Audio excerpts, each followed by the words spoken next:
মফিজ ঘর থেকে বেরিয়ে যেতেই সায়ন চাপা গলায় বলল, অদরা, এই লোকটা কিছু একটা লুকাচ্ছে, আমাদের খুব সাবধানে থাকতে হবে। উনি হয়তো আমাদের কোনো নতুন বিপদে ফেলতে চাইছেন। অদরা চিন্তিত মুখে মাথা নেড়ে বলল, জানি না সায়ন, কিন্তু ওনাকে দেখে আমার তেমন খারাপ কিছু মনে হচ্ছে না, বরং মনে হচ্ছে উনি কিছু একটা জানেন যা আমাদের বাঁচার পথ দেখাতে পারে। কিছুক্ষণ পর মফিজ ফিরে এলেন, তার হাতে একটা পুরনো পুঁথি। তিনি সায়নের মুখোমুখি বসলেন, পুঁথিটা টেবিলে রেখে গম্ভীর গলায় বললেন, তোমরা জানতে চেয়েছিলে আবির সুযোগ পেয়েও কেন অদরার সাথে শারীরিক সম্পর্ক জড়ায়নি? এর কারণ হলো সেই বিশেষ সময়টা এখনো আসেনি। আজ বাদে আর মাত্র এক রাত, পরশু রাতেই সেই মহেন্দ্রক্ষণ। অমাবস্যার গভীর রাতে নক্ষত্রগুলোর এক বিশেষ বিনাশে আবিরের শক্তি পূর্ণতা পাবে। সায়নে ব্রু কুঁচকে গেল। তার মানে হলো সেই নির্দিষ্ট সময়ের আগে যদি মিলন হয় তবে আবিরের উদ্দেশ্য সফল হবে না। আর যদি সেই সময়ের আগে আবিরকে মারা না যায় এবং মিলন সফল হয়, তাহলে ওর মতো আরেকটা দানবের জন্ম হবে। পৃথিবীর বুকে নেমে আসবে মহা বিপর্যয়। অদরা বয়ার্ত গলায় বলল, কিন্তু ওকে মারার উপায় কি চাচা? মফিজ দীর্ঘ শ্বাস ফেলে বললেন, ওকে মারার উপায়টা একই সাথে খুব কঠিন এবং খুব সহজ।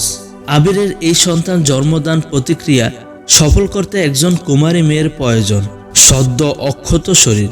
যদি কোনোভাবে কুমারী মেয়ের সাথে মিলিত হতে সে ব্যর্থ হয়, মানে মেয়েটি যদি আগে থেকেই কুমারিত্ব হারিয়ে ফেলে, তবে সেই মিলনের মুহূর্তেই আবির মারা যাবে।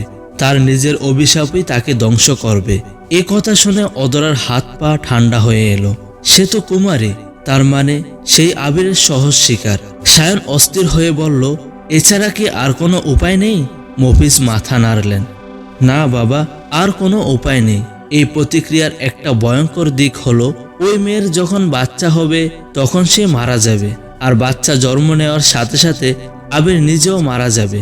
তখন আবিরের আত্মা ওই বাচ্চার শরীরে প্রবেশ করবে। এভাবেই তাকে 3 প্রজন্ম ধরে এই চক্র চালাতে হবে। তারপর সে পুরোপুরি অমর হবে এবং একের পর এক সন্তান জন্ম দিতে সক্ষম হবে। এভাবে সে তার দানবীয় বংশ বৃদ্ধি করবে। ঘরের বাতাস ভারী হয়ে এলো। অদরা তার হাঁটুর উপর মুখ গুজে ফুপিয়ে কাঁদতে লাগলো। জীবন বাঁচানোর জন্য তাকে তার সবচেয়ে পবিত্র সম্পদ, তার কুমারিত্ব বিসর্জন দিতে হবে, তাও এমন এক পরিস্থিতিতে। মফিজ সায়নের দিকে তাকিয়ে বললেন, এখন তোমাদের হাতে একটাই উপায়, এই মেয়েটির কুমারিত্ব নষ্ট করতে হবে। মানে তোমাদের দুজনকে মিলিত হতে হবে।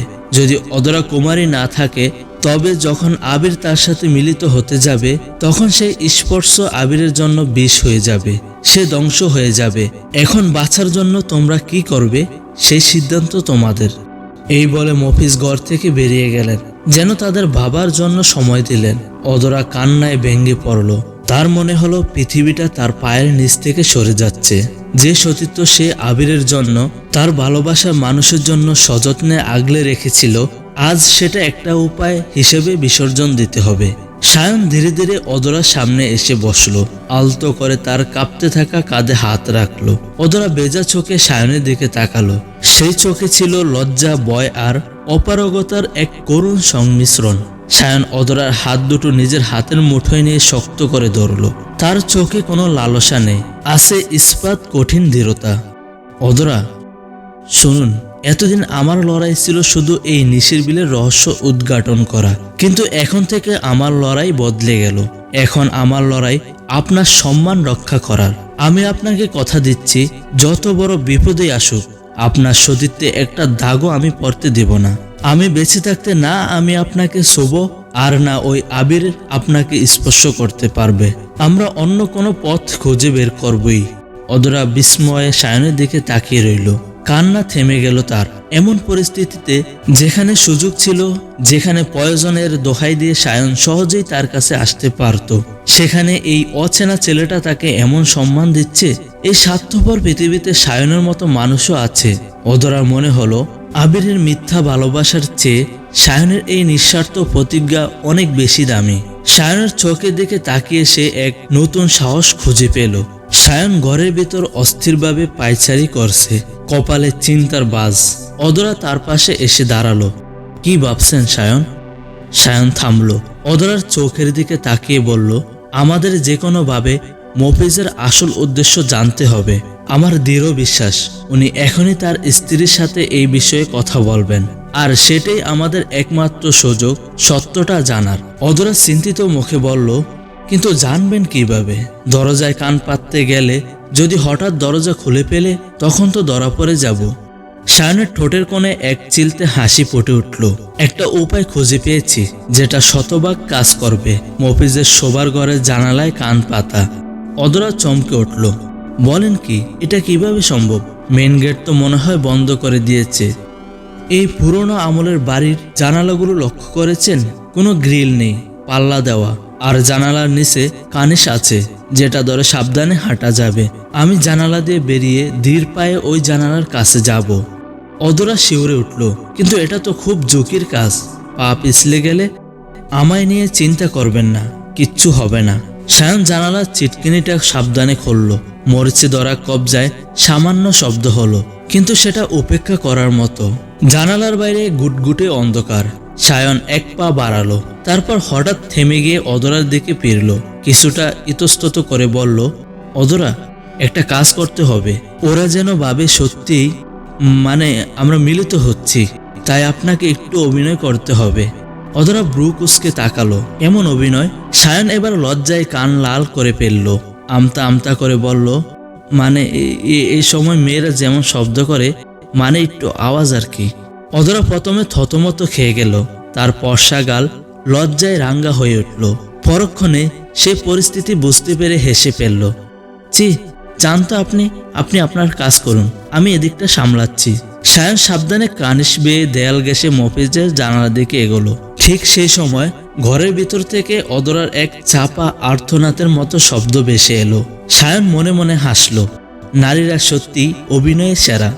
মফিজের জানালার পাশে পৌঁছে সায়ন উকি দিল। কাছের পাল্লার পাক দিয়ে দেখলো মফিজ শব্দ উৎস শোনার জন্য ওদের আগ্রহে দেওয়ালের সাথে কান পেতে আছে।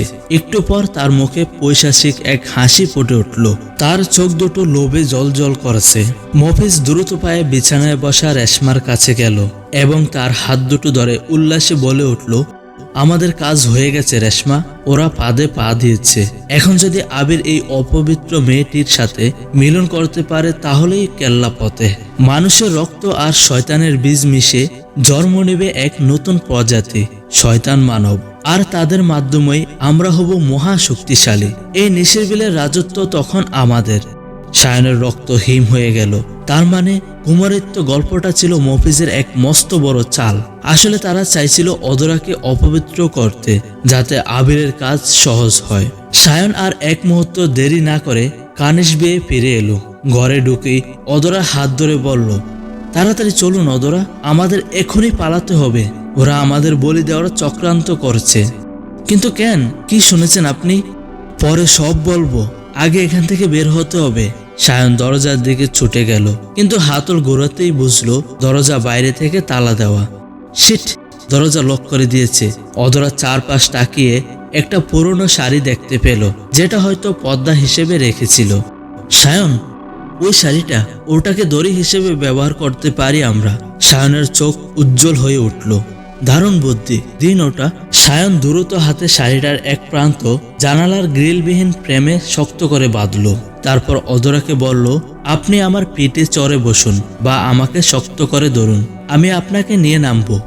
কোনো মতে শাড়ি বেয়ে দোতলা থেকে নিচে নামলো তারা। পায়ের নিচে মাটি পেতেই সায়ন অদরার হাত ধরে অন্ধকারের মধ্যে দৌড়াতে শুরু করলো। ঝোপঝাড়, কাটা কিছুর তোয়াক্কা না করে তারা ছুটল, কিন্তু বেশি দূর যাওয়া হলো না। হঠাৎ করেই তাদের সামনে একে একে মাটি পুড়ে উদয় হতে শুরু করলো অসংখ্য অবয়ব। নারী, পুরুষ, শিশু সবাই দাঁড়িয়ে আছে পথ আটকে। তাদের শরীর শস্য, চোখগুলো জ্বলছে হিংস্র ক্রোধে। এরা সে নিশিরবিলের অভিশপ্ত আত্মা, যারা এতদিন অদৃশ্য ছিল। তাদের মুখ দেখে মনে হচ্ছে তারা এই মুহূর্তে সায়ন আর অদরাকে চিরে টুকরো টুকরো করে ফেলবে। সায়ন আর অদরা থমকে দাঁড়ালো। সামনে অশরীরী আত্মার দল, পেছনে মফিজ আর তার শয়তানি চক্রান্ত। পালানোর সব পথ বন্ধ। এ পর্ব এখানেই সমাপ্ত। পরবর্তী পর্ব খুব শীঘ্রই আসছে। আমাদের চ্যানেলের গল্পগুলো ভালো লাগলে চ্যানেলটা সাবস্ক্রাইব করে দিবেন।